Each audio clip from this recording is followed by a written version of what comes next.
Tips and tricks to make you a better Python programmer. We have this scenario wherein we evaluate the value of condition. It can be either true or false. In this case, it will print out number as true since our condition is set to true. However, if it is false here, it will set the number to 0 and it will print 0 as well. Let's try this.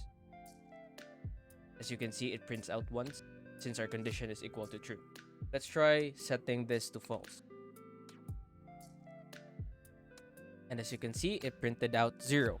There's nothing wrong with this code, but what if I tell you that this is the same as the previous code? This does not necessarily mean that it is better, but our goal as programmers is to make our code easier to read and understand. Now, if you read this, number is equal to 1 if the condition is true, else 0. It's the same thing. Now, if we try to print out the number, it's 0.